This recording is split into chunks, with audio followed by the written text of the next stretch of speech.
तिची आसवे तिची सावली, व्यथा मनाची उरात लपली,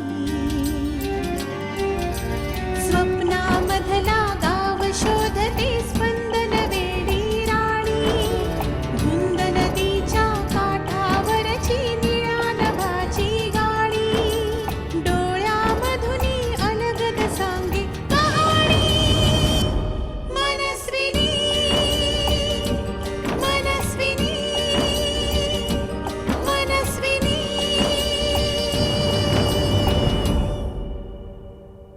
मला सांगा, देशमुख इंडस्ट्रीज मध्ये पैशांची अफरातफर केली कोणी?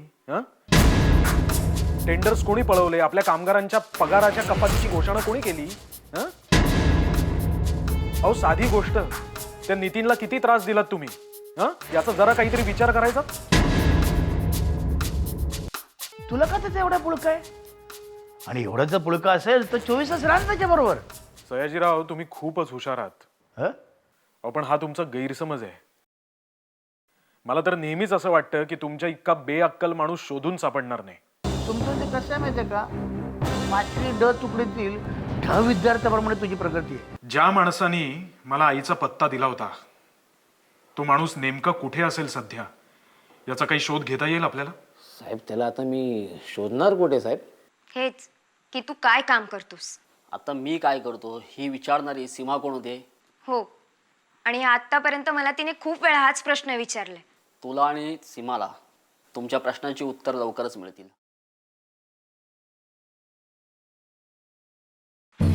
मनात एक सतत भीती वाटत असते की तुझ्या हातून काही चूक घडू नये. निशा, हे बघ, सगळी वाईट कामं अंधारातच होतात असं नाही. खून, लुटमार, बॉम्बस्फोट यासारखी कामं दिवसा ढवळ्या सुद्धा होतात.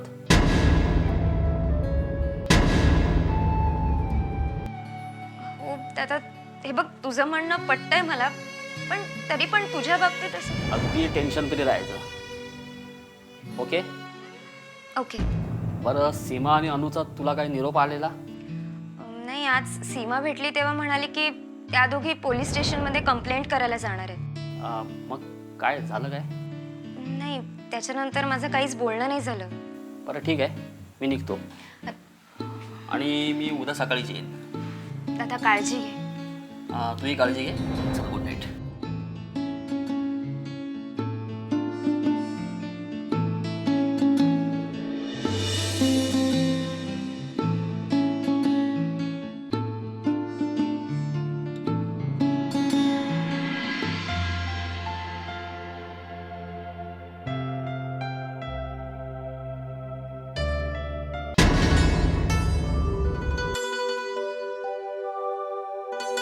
अक्षय,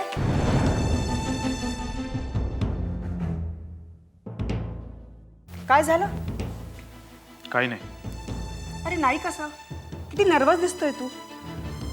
काही नाही ग, त्या सयाजीरावांना भेटून आलोय मी.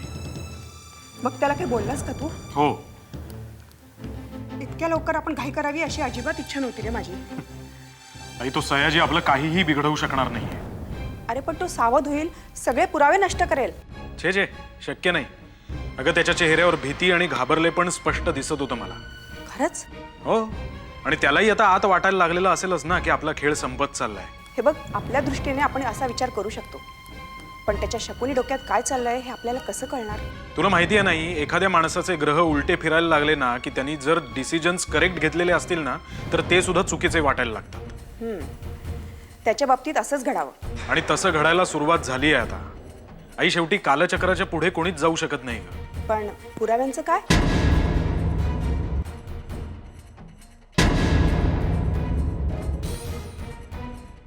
आहे, माझ्याकडे एक असा खास माणूस आहे जो ते सगळे पुरावे आपल्याला आणून देईल. त्या सयाजीच्या विरोधात जेवढे काही पुरावे आहेत आणि जे कोण साक्षीदार असतील ते उद्या सकाळपर्यंत आपल्या ताब्यात येतील. पण तो त्याचा पार्टनर नितीन, त्याचं काय? तो नितीन, त्याचं काय घेऊन बसली आहेस? तो आता त्याच्यापासून पूर्णपणे वेगळा झालाय. आणि खरं सांगायचं झालं नाही तर त्या सयाजीचं खरं शस्त्र तू होतीस. पण आता तू पण त्याच्यापासून वेगळी झाली आहेस. त्याला इतके दिवस फक्त तुझ्यावर भरवसा होता, पण आता तोही त्याच्या हातातनं निसटून गेलाय. त्यामुळे तो पार लुळापांगळा झालाय. एवढे दिवस मी सयाजीच्या म्हणण्याप्रमाणे कशी वागत गेले हे मला कळलंच नाही. असतात काही विषय आपल्याला न कळण्यासारखे. पण असं कसं होऊ शकतं अक्षय? म्हणजे हे बघ, त्यावेळेस मी चुकीची होते आणि आज बरोबर आहे हे कळायला मला एवढा उशीर लागला. आई, कसं आहे, पायी चालणाऱ्या माणसाला जोपर्यंत तहान लागत नाही ना तोपर्यंत तो पाण्याचा शोध कधीच घेत नाही. म्हणजे असं की तू इतके दिवस त्या सयाजीरावाच्या मदतीने सगळे प्लॅन्स आखत होतीस, पण नंतर अचानक कुठेतरी आतवर कुठेतरी तुला जाणवलं की आपण चुकीचं वागतोय आणि म्हणूनच तू तुझा डिसिजन बदललास. आणि मग सत्याचा शोध घ्यायला सुरुवात केलीस तू. समजलं. उदाहरण तर तू अगदी छान आणि सोपं दिलेस. खरंय, जर एखाद्या उद्योगपतीचा मुलगा नसतो ना मी तर प्रोफेसरच व्हायचो. खरंच. जाऊ दे गाई. बरं, गप्पा मारण्याच्या नादात खूप उशीर झालाय. आपण उद्या बोलूया, चालेल? ठीक आहे. अरे अक्षय, तुला एक सांगायचंच राहिलं. काय ग? उद्या मी अनुकडे जाणार आहे. काय आणि उद्याच तुमच्या लग्नाचा निर्णय घेणार आहे. काय सांगतेस काय? Great news. बरं, येऊ मी? हो.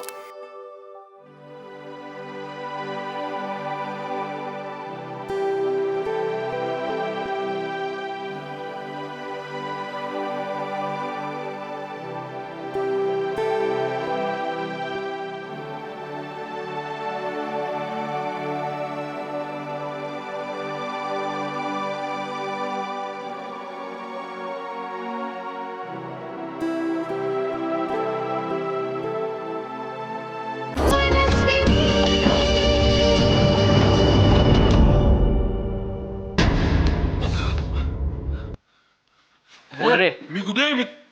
मी कोण आहे? मी कोण? मी कुठे आहे? तू ऐकलं नाहीस ना माझं? आता ना पोपटासारखा बोलशील बरोबर. पण तुम्ही कोण आहात? हा, कोण आहे? म्हणजे काय धरून आणलं तुम्ही? अरे तुझी आणि त्या सयाजीची पद्धत एकच आहे रे. प्लॅनिंग प्रमाणे गुन्हे करायचे आणि रंग्यात पकडलं ना की मला सोडा, मी काय केलंय. हे बघा, तुम्ही मला हे असं बांधून का ठेवलंय? सोडा मला. तू मेलास ना तरी तुला सोडणार नाही आता. तर मी जर विचारलेल्या प्रश्नांची उत्तर नाही ऐकलीस ना सगळा नक्षा बदलून टाकेल तुझा. चल, कोणासाठी काम करतोस तू? हे सरांनी जे विचारलंय ना त्या प्रश्नांची उत्तरं पट्टापट द्यायची, नाहीतर तुझी बोटं ना एक एक करून कापून टाकेन. चल सांग. हे बघा, असं काय करू नका. मी सांगतो तुम्हाला, मारू नका तुम्ही. हे बघ दिनकर, तू कोण आहेस, तू कोणासाठी काम करतोस हे मला सर्व माहिती आहे. पण मला ते तुझ्या तोंडातून वदवून घ्यायचं आहे. हा, तर सांग आता. चल बोल. मला मारण्यासाठी तू आलेलास तर तुला कोणी पाठवलेलं? सयाजींनी पाठवलं होतं. सयाजीने आणखीन कोणते कोणते गुन्हे केलेत? ते आता मी कसं सांगू शकतो? तू नाही ना बोललास ना तर बघ मग.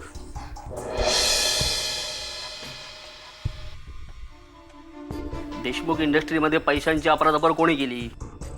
सयाजीनीच केली आणि त्यांनी सगळ्या टेंडरच्या फाईल लपवून ठेवल्या होत्या. हे सीमा आणि अनु या दोन मुलींना कोणाच्या सांगण्यावरून किडनॅप केलं होतंस रे? सयाजीच्या सांगण्यावरून केलं होतं किडनॅप.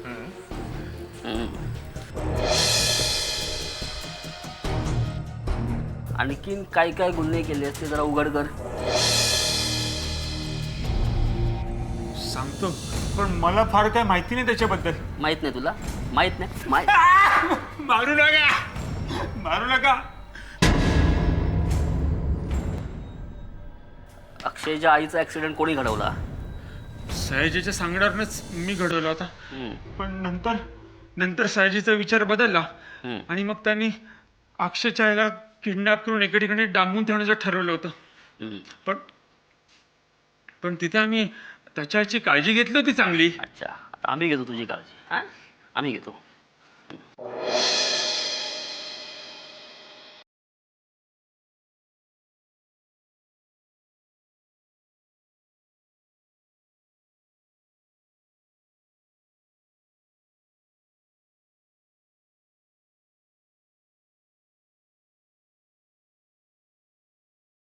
बस एवढंच हवं होतं.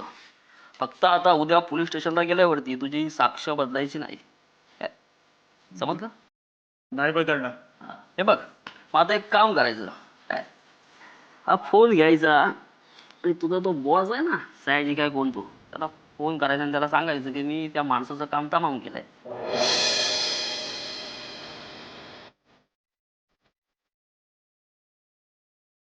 बोल.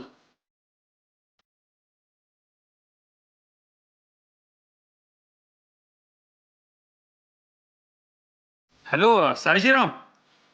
हां, काम तमाम केलंय. तुम्हाला सांगितल्याप्रमाणे आपलं काम झालंय. हा, मी तुमची इथेच ह्या पत्त्यावरती वाट बघतो. हा पत्ता लिहून घेता का?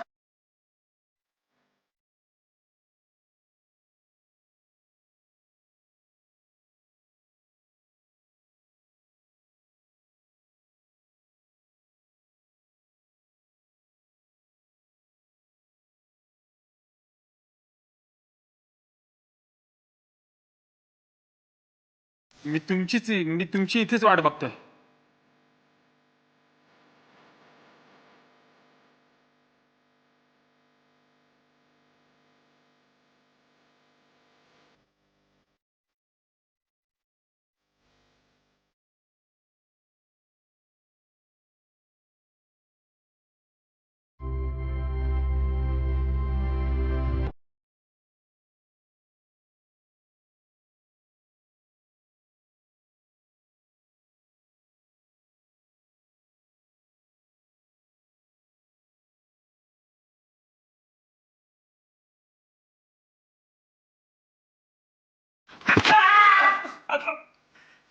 आता सांगितलं ना, कशाला मारता तुम्ही मला?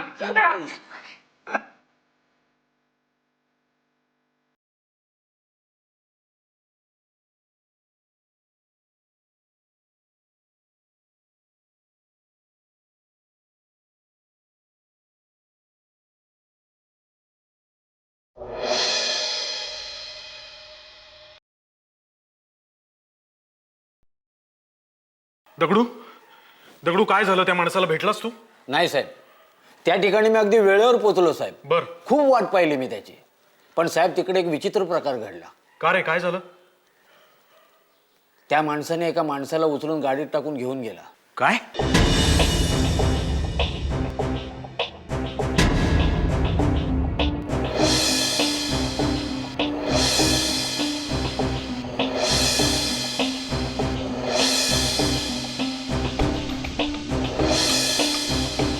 कोण होता, कोण तो माणूस? अंधारात मी त्याचा व्यवस्थित चेहरा पाहू शकलो नाही. दगडू, तुझी पक्की खात्री आहे की तो तोच होता? पण ते मी कसं सांगू शकणार साहेब? माझ्या डोळ्यासमोर जे घडलं ते मी तुम्हाला सांगितलं.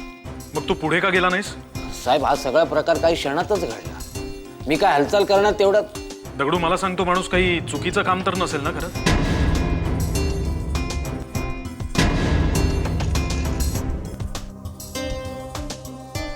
ते आपण कसं काय ठरवू शकणार? दगडू, तुला पक्की खात्री आहे की तो माणूस तोच होता? होय साहेब,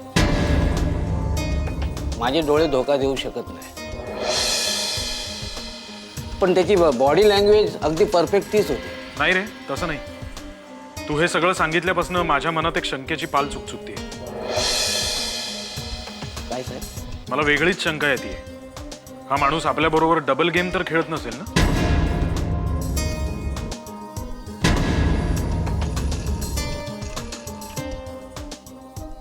ते कसं काय? नाही, बघ ना, कारण त्या सयाजीच्या प्रत्येक मूव्हची त्याला आपल्या आधीच माहिती असते आणि ती गोष्ट घडण्याच्या आधीच तो माणूस तिथे पोहोचलेला असतो, तिथे हजर असतो. यावरनं मला असं वाटतंय. या सगळ्यांचा निष्कर्ष काय होतो साहेब? दगडू, हा सयाजीनी पेरलेला माणूस तर नसेल ना?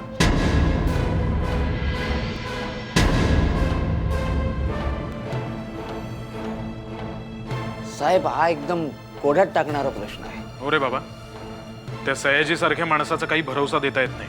साहेब, मला नाही वाटत तो सयाजीचा माणूस असेल. कशावरून? साहेब, असं काय असतं तर सयाजीने नकळत कधीतरी त्याच्या नावाचा उल्लेख केला असता. साहेब, सयाजीच्या प्रत्येक माणसाला मी ओळखतो. तो नक्की सयाजीचा माणूस नसणार. मला सांग, तो एखादा प्रोफेशनल किलर वगैरे तर नसेल ना?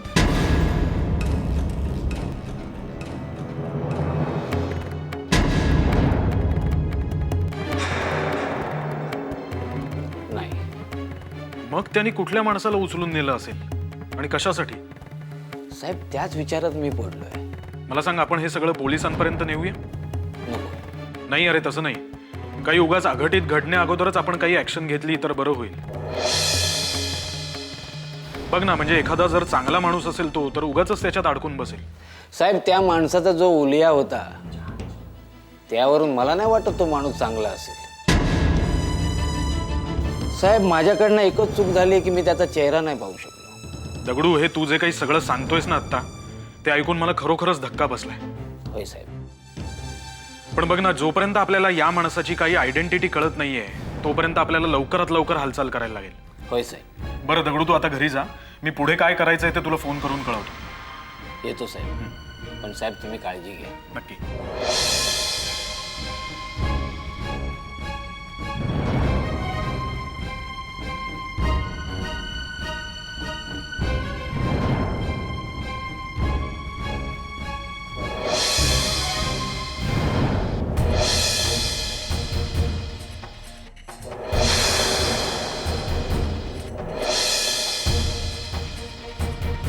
मनस्विनी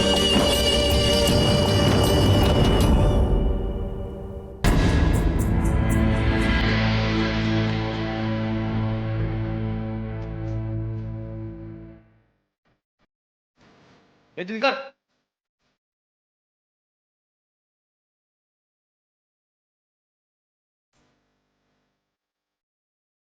दिनकर,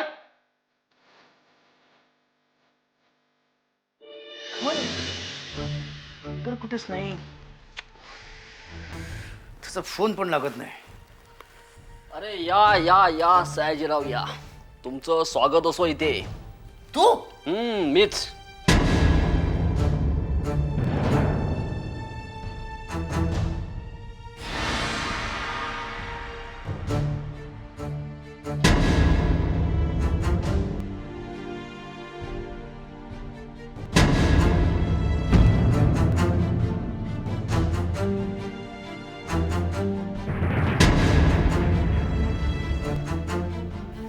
दिनकरनी ह्याला मारलं नाही.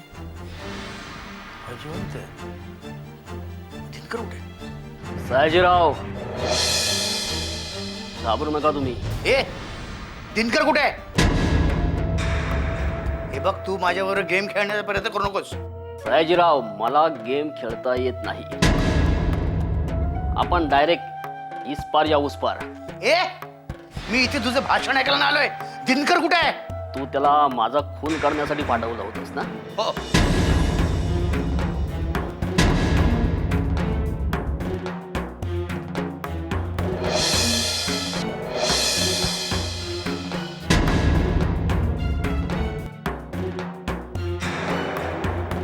हा, पण झालं उलटच. म्हणजे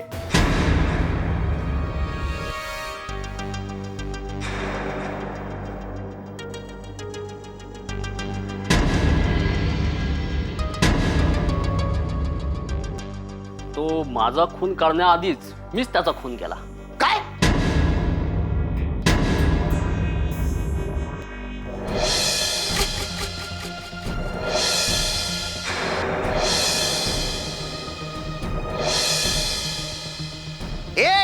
ए, त्याची डेड बॉडी अशा ठिकाणी फेकली आहे ना की पोलीस पण तिथं पोहोचू नाही शकत. तू तू असं करू शकत नाहीस. मी असं केलंय हा? आणि आता काय करणार आहे माहितीये तुला? अरे मी तुला जिवंत ए तसा प्रयत्न सुद्धा करू नकोस. हा तर मी काय सांगत होतो तुला? हा, आता मी तुला दिनकरच्या खुनामध्ये अडकवणार. पण हा जर तू दिनकरची डेड बॉडी शोधून काढलीस तर मी तुला त्याच्या खुनात नाही अडकवणार. ए तुला काय हवे बोल. काय काय देणार काय मला? काय हवे बोल ना. पैसा, बंगला, गाडी. किती पैसे देणार? 1 लाख. बस मग किती हवेत? 10 करोड.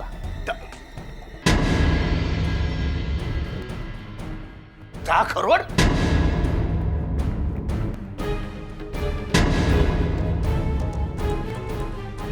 का नाही देऊ शकत? नाही म्हणजे मी प्रयत्न करू शकतो. ए मला तुझा एक पैसाही नको आहे. अरे पण तू आता म्हणालास ना किती पैसे देणार म्हणून. ते मी बघत होतो तू किती पाण्यात आहेस ते. तुला मी सोडत नाही रे. तुला सोडत नाही. ए आधी दिनकरची त्या डेड बॉडी शोध, नंतर मला मारण्याचे मनसुबे रच.